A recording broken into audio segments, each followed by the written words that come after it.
അങ്ങനെ ഇപ്രാവശ്യത്തെ വേനൽ മഴ നല്ല തകൃതിയായി പെയ്തിട്ടുണ്ട് കേട്ടോ. ഒരു 3 മണിക്കൊക്കെ പെയ്ത മഴ ഒരു 5 മണി വരെ നിന്നിട്ടുണ്ടായിരുന്നു.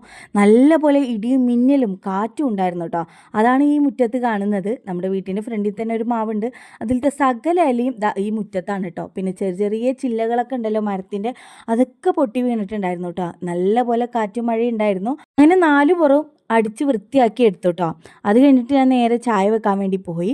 അപ്പോൾ ഇന്ന് നല്ലൊരു മഴയുടെ കോള് കണ്ടപ്പോൾ തന്നെ എനിക്ക് ഉള്ളിപ്പൊക്കവട കഴിക്കാനായിട്ട് നല്ല പൂതിയായിരുന്നു കേട്ടോ. അപ്പോൾ പിന്നെ ഞാൻ ആ മാവൊക്കെ സെറ്റാക്കി വെച്ചിട്ടുണ്ടായിരുന്നു. മാവ് ഒരു മണിക്കൂർ മുമ്പേ ഞാൻ കൂട്ടി വെച്ചതായിരുന്നു കേട്ടോ. ഇതിലാണെങ്കിൽ ബേക്കിംഗ് സോഡയോ ബേക്കിംഗ് പൗഡറോ ഒന്നും ചേർത്തിട്ടില്ല കേട്ടോ. ഒരു തവി ഇഡലി മാവും 2 ടീസ്പൂൺ കോൺഫ്ലവർ പൊടിയായിരുന്നു കേട്ടോ പൊക്കവട മാവിൽ ചേർത്തിട്ടുണ്ടായിരുന്നത്. അപ്പോൾ നിങ്ങൾ ഇനി ഉണ്ടാക്കുന്ന സമയത്ത് ബേക്കിംഗ് സോഡയോ ബേക്കിംഗ് പൗഡറോ ഒന്നും ചേർക്കാതെ ഇതുപോലെ ഒരു തവി ഇഡലി ദോശ നമ്മൾ പുളിച്ച മാവുണ്ടല്ലോ അത് ഒരു തവി ചേർത്തിട്ട് ഒരു മണിക്കൂർ മുമ്പ് സെറ്റാക്കി വെക്കുകയാണെന്നുണ്ടെങ്കിലോ നമ്മൾ ബേക്കിംഗ് സോഡയും ബേക്കിംഗ് പൗഡറും ഒക്കെ ചേർത്തിട്ട് ചുട്ടെടുക്കുന്ന പോലെ കിട്ടും.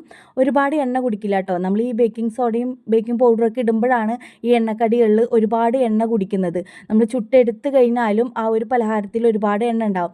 ഇങ്ങനെ ചെയ്തെടുക്കുമ്പോൾ ഒരുപാട് എണ്ണ കുടിക്കില്ല കേട്ടോ. നമ്മൾ ഈ തട്ടുകടയിൽ നിന്നൊക്കെ വാങ്ങി കഴിക്കുന്ന അതേ ഒരു ടേസ്റ്റ് തന്നെയാണ് കേട്ടോ കിട്ടുന്നത്. ഇതാ കണ്ടില്ലേ, നല്ല ക്രിസ്പിയാണ്, ഉള്ളു നല്ല സോഫ്റ്റ് ആയിട്ടാണ് കേട്ടോ ഉള്ളത്.